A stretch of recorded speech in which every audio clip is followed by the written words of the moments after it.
In a small seaside village, there lived a young woman named Alara. She was a bright, kind soul, with laughter that echoed like chimes in the wind and a heart as vast as the ocean she grew up beside. She lived a simple life, helping her father fish and selling fresh seafood at the market.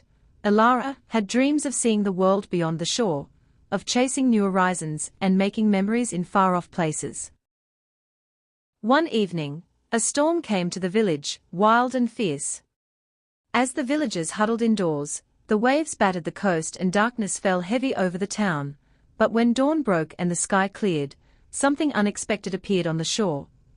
A man, unconscious, washed up by the waves. Alara spotted him, as she went out to gather nets and ran to his side. She found his breathing shallow, his body weak, but alive. Alara and her father took him home, nursing him back to health. When he awoke, his name was Caspian. A traveler, he explained, who had set out to sea on a small boat, but was caught in the storm. He was tall and quiet, with eyes as deep and mysterious as the ocean itself. Though he didn't say much about his past, his charm and gentle ways quickly captivated Alara. As Caspian regained his strength, he and Alara spent more and more time together. They would walk along the shore, their feet sinking in the wet sand, sharing stories and laughter. Alara spoke of her dreams to see the world beyond their village, while Caspian told her tales of places he'd been, of mountain towns, bustling cities, and quiet lakes under starlit skies. Though their lives had been different, they understood each other deeply, their dreams and hopes intertwining like the waves of the sea. Slowly, friendship turned into love. Alara found herself lost in Caspian's gaze, and he in hers. They were inseparable, finding joy in each other's presence. For the first time, Alara felt as though her dreams were within reach, that perhaps she could explore the world, with Caspian by her side. But, as with all things in life, happiness was fleeting. Caspian had a secret that he had kept hidden from Alara, a truth he feared would shatter the bond they shared. One evening, as they watched the sunset, he finally told her. "Alara," he began, his voice trembling, "I didn't come here by accident. I was running away." Alara's heart froze. Running? From what? He looked down, a shadow crossing his face. "My family, they have plans for me. I was supposed to marry someone of their choosing, a noblewoman, to secure our family's wealth and alliances. But I couldn't go through with it. I wanted a life of my own, one that felt real, one that I could choose." Alara felt a pang of pain, but she reached for his hand. "Then stay here with me, Caspian. Build a new life here, with me." He looked at her, sorrow in his eyes. "I wish I could, Alara. But they won't stop looking. They'll find me, sooner or later. And when they do, they'll take me back." Desperation filled her heart, but she didn't give up hope. "Then let's run away together, Caspian. We can leave this place. We'll go to the mountains you told me about, or to those quiet lakes." Caspian smiled, a tear slipping down his cheek. "Oh, Alara. I would give anything for that. But I could never put you in harm's way. You deserve a life filled with peace and joy, not one spent hiding." The following days passed in a bittersweet haze. Caspian's family, he knew, was close to finding him. Alara could feel the weight of their love growing heavier, knowing that it was slipping from her grasp. Yet they spent every moment together, carving memories as deep as the ocean, trying to hold onto something they knew they would lose. On the night before Caspian was to leave, they met at their favorite spot on the cliffs overlooking the sea.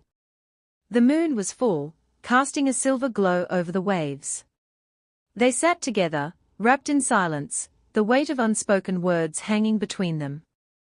When Alara woke the next day, Caspian was gone. She ran to the shore, searching the horizon, but there was no trace of him. He had left behind only a single shell, polished smooth by the sea, as a token of their love. Days turned into weeks, and then months. Elara's heart ached with a longing she could never ease, her mind filled with memories of laughter and moonlit nights. She went back to her routines, her life resuming its familiar rhythm, yet the world seemed emptier, her dreams distant and unreachable. Years passed, and Elara's hair grew silver, her laughter quieted. She would still walk along the shore, carrying the shell Caspian had left. The villagers would sometimes see her gazing out to sea, as though waiting for someone, and they would wonder about the mystery that lay within her eyes. One evening, long after the sun had set, a traveler arrived in the village. He was old and frail, his clothes tattered, yet he walked with purpose toward the shore. Elara, now bent with age but still vibrant with life, spotted him and felt her heart stir. The man's face was worn, his eyes tired, but there was something familiar in the way he held himself. As he came closer, she realized with a shock, it was Caspian. His hair was white, his skin weathered by years of hardship, but he was unmistakably her Caspian. Elara, he whispered, his voice weak, but filled with relief. I searched the world for you, never forgetting what we shared. I returned to where my heart always belonged. Elara's heart swelled with joy and sorrow, knowing that they had been given only this moment. She reached for him, feeling his hand in hers, solid and warm, as if fate had finally let them meet one last time. They sat together on the shore as night fell, gazing at the stars that had witnessed their love all those years ago. And though they knew that their time was brief, they felt a peace, knowing that they had found each other again. When the morning sun rose, the villagers found two figures on the shore, their hands entwined, eyes closed in final rest. The villagers laid them to rest side by side, overlooking the sea, where the waves would forever sing the story of their love. And so, though Elara and Caspian were bound by fate's cruel hand, they had one final promise that would live on forever, the promise that true love, once found, never truly dies. The villagers preparing a resting place for Elara and Caspian, near the cliffs overlooking the sea. An engraving on a simple stone, bearing both their names as a tribute to their love. The ocean waves crashing on the rocks below their resting place, as though the sea mourns for them. A long shot of the villagers walking away, leaving the two lovers resting side by side above the waves. A final image of the shell Caspian left her, resting in the sand by their grave, as the waves gently touch it.